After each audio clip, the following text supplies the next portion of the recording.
हाय। Last book review मैंने जो किया था वो था इकिगाई के बारे में। अगर आपने वो नहीं देखा है तो डेफिनेटली इसको चेकआउट ज़रूर करिएगा। इस बुक रिव्यू में मैंने काफ़ी लोगों से फीडबैक लिया, उनके जो सजेशंस थे मैंने ट्राई किया कि वो इस वाले बुक रिव्यू में इंप्लीमेंट करूँ। जो ये वाला बुक रिव्यू होने वाला है वो बुक मैंने परचेज़ की थी अराउंड 2018 के एंड में या फिर 2019 स्टार्ट में। अब जाके मैंने ख़त्म की है। ज़्यादा बड़ी बुक थी नहीं, बट मैंने रीडिंग छोड़ दी थी बीच में, तो मैंने बस बेसिकली फिर से ट्राई किया कि जहाँ छोड़ा था वहाँ से पिकअप करूँ और फिर इसको कंप्लीट करूँ। तो मैंने इसको कंप्लीट कर लिया। मुझे भले ही 10 दिन लगे, बहुत छोटी बुक थी, मैं लेकिन ऑलमोस्ट 4 से 5 से 10 से 15 पेजेस ऐसे ऐसे करके डेली बेसिस पे पढ़ रहा था, तो मुझे ज़्यादा टाइम लग गया। इस वीडियो में मैं डिस्कस करने वाला हूँ इस बुक के बारे में, ईट दैट फ्रॉग। ये ब्रायन ट्रेसी की बुक है। बेसिकली इसका समरी क्या है मैं उसके बारे में थोड़ा डिस्कस करूँगा। कुछ इसमें से फेवरेट कोटेशंस या कुछ हैबिट्स जो मुझे इसमें से अच्छी लगी मैं उसके बारे में थोड़ा सा डिस्कस करने वाला हूँ। तो सबसे पहली बात शुरू करता हूँ, इसकी थीम किसके अराउंड रिवॉल्व करती है।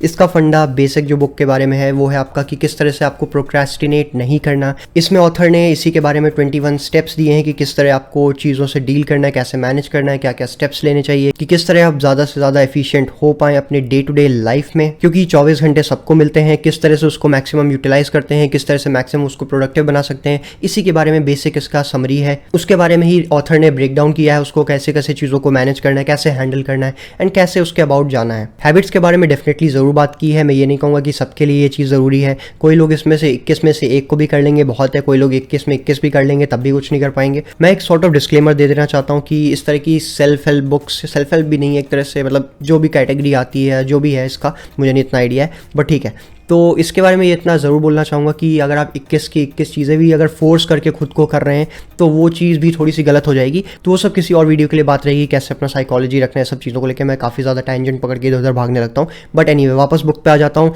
21 हैबिट्स दी हुई हैं कि किस तरह से क्या क्या चीज़ करनी है। मैं 21 के 21 नहीं बात करने वाला, 21 पूरा मैं कवर नहीं कर पाऊँगा, मैं थक जाऊँगा बोलते बोलते। इसलिए मैं टॉप 5 जो मेरे थे इसमें हैबिट्स जो मुझे पसंद आए मैं उसके बारे में एक एक करके थोड़ा सा डिस्कस करता जाऊँगा। इन 5 हैबिट्स को डिस्कस करने से पहले मैं थोड़ा सा बताना चाहूँगा कि ऑथर ने ईट दैट फ्रॉग को कैसे कन्वे किया कि वो एक्चुअली है क्या चीज़।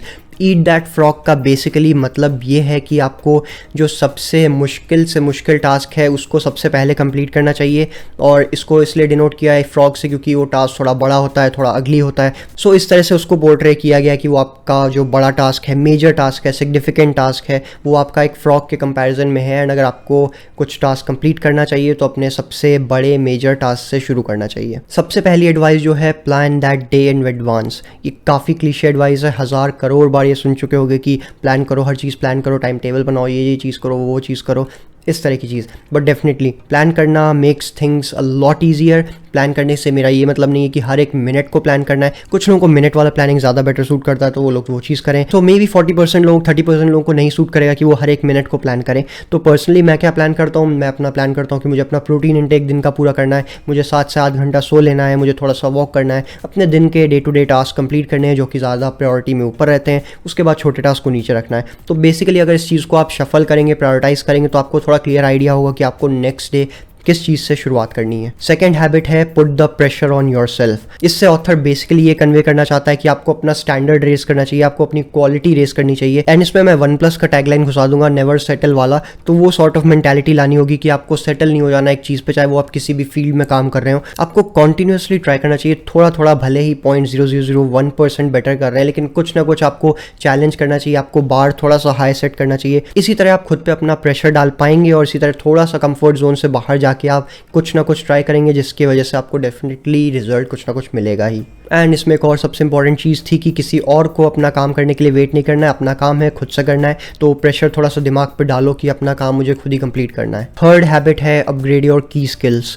ये भी काफ़ी कॉमन एडवाइस है, हर कोई ये कोई चीज़ सुना ही होगा किसी ना किसी पॉइंट पे अपने लाइफ पे आके कि अपने इस स्किल पे काम करो, स्किल पे काम करो।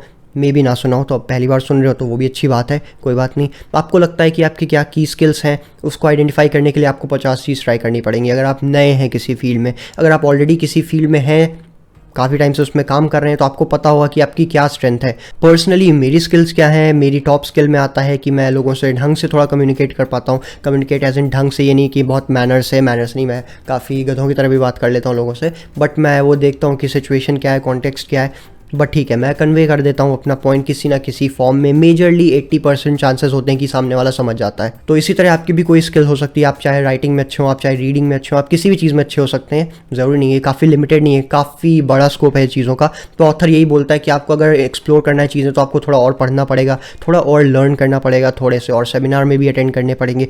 बट हाँ, सिर्फ अटेंड करना, लर्न करना और रीड करने से नहीं होगा, उसके साथ साथ उसके ऊपर आपको एक्शन डेफिनेटली लेना पड़ेगा। फोर्थ हैबिट के बारे में जो बोला है वो है technology is a wonderful servant. 40 साल भी नहीं, 50 साल भी नहीं, आज से 10 साल पहले की बात भी कर लो तो अगर आपको किसी को इंडिया के बाहर कॉल करना होता था तो आप जाते थे घर से 1 किलोमीटर दूर, आधा किलोमीटर दूर, वो STD बूथ ढूंढते थे, आप फिर वहाँ पे जाके फिर कॉल करते थे किसी को, उसका चार्ज अलग लगता था, ये सब काफ़ी चीज़ें थी। लेकिन अब टेक्नोलॉजी की वजह से इतनी सारी चीज़ें आसान हो चुकी हैं। पहले आपके पास ना वॉशिंग मशीन होती थी ना कुछ होता था, बट अब वॉशिंग मशीन है तो आपको कपड़ा धोने वाला टाइम भी नहीं वेस्ट होता है।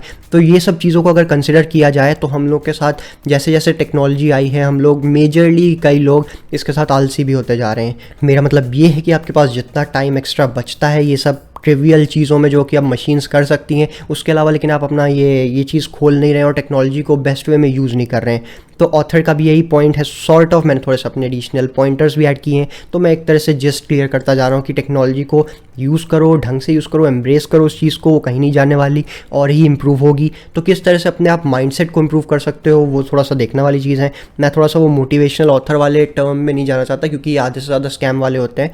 तो बेसिकली जो अच्छी चीज़ें जो काम कर सकती हैं मैं उसी को पॉइंट आउट करके आपके साथ शेयर करना चाहता हूँ। फिफ्थ और आखिरी हैबिट एज इन की 21 में से ये मेरी आखिरी हैबिट है जो मुझे फेवरेट लगी, वो है slice and dice the task. Slice and dice से भी आपको काफ़ी ये सेल्फ एक्सप्लेनेटरी है कि आपको करना क्या है। कोई बड़ा टास्क है उसके छोटे छोटे पार्ट्स में डिवाइड किया, छोटे पार्ट्स को करोगे तो अचीव करोगे।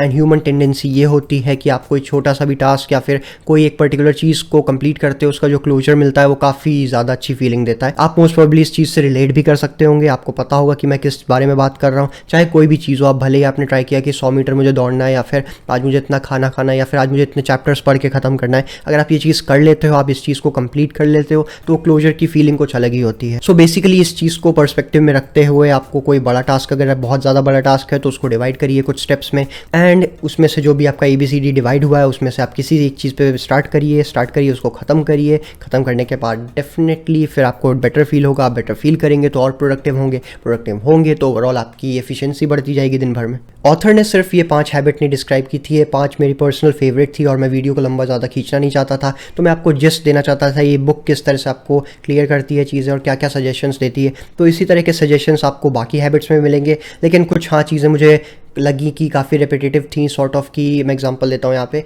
कि सपोज आपको ये कान पकड़ना है तो ऑथर ने कान ऐसे पकड़ा है, फिर इसी कान को ऑथर ने ऐसे पकड़ा है, फिर इसी कान को ऑथर ने ऐसे पकड़ा है। तो बेसिकली काम वही है, करने के तरीके अलग हैं, उसी को ब्रेक डाउन कर करके अलग अलग हैबिट सॉर्ट ऑफ बना के दी है ऑथर ने कि किस तरह से वो चीज़ अचीव करनी है।